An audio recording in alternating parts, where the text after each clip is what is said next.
Okay, today I want to introduce you to a blog that I wrote a few years ago where I put together all the information, all the conferences I've spoken at, and all that. And at the moment, I'm getting so much interference on the internet. And it's like I tried to post my information for drug users on Facebook, say, and I've got different pages. They won't let me put posts on women and crack responding to need. Now, that's related to this page where I put all the information of who I am, what I've done. I also wrote the book that you can see here, the green one, to help drug workers know how to help women with crack cocaine use problems. And I used to do training on it. So I just want to go through it.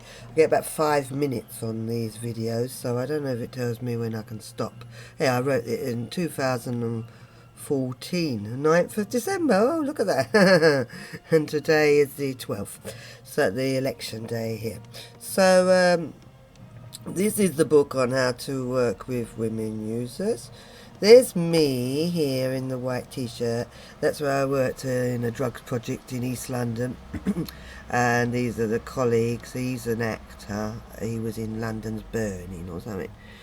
So I also did training and wrote for how to work with male crack users, because there is a difference, even though there was obstruction for me to say such things.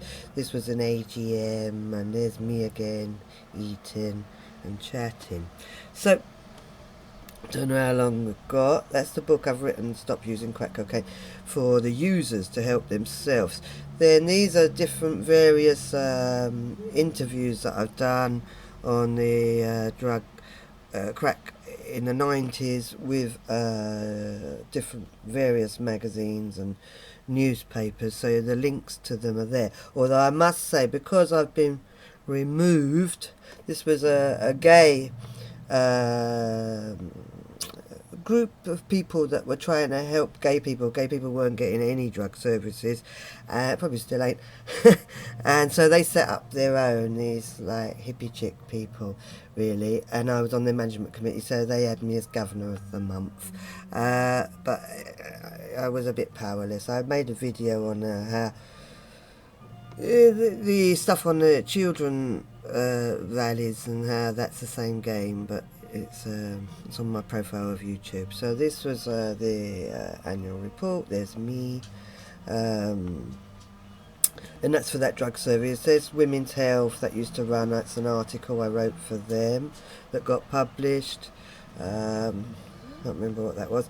This was a conference that I spoke at, the first conference for women drug users, probably hasn't been many since, in 1995, and I spoke on women and crack cocaine use, really, called Run Around, Couldn't Get a Rehab. There, the transcripts of the speech I did, and there's 5 minutes lasting long.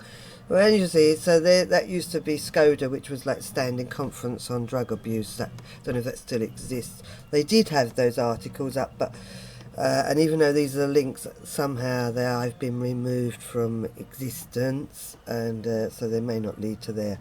I do sometimes have the documents on my other websites, especially on higherinsight.webs.com.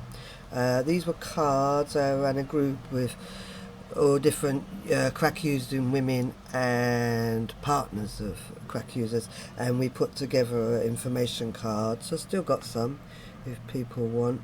That was the Black Drug Workers Forum. I did an article in there for women. This was another conference I did for Dawn and Women's Aid. Yeah, it was for Women's Aid. And so these were the points that I made and where I felt it should go.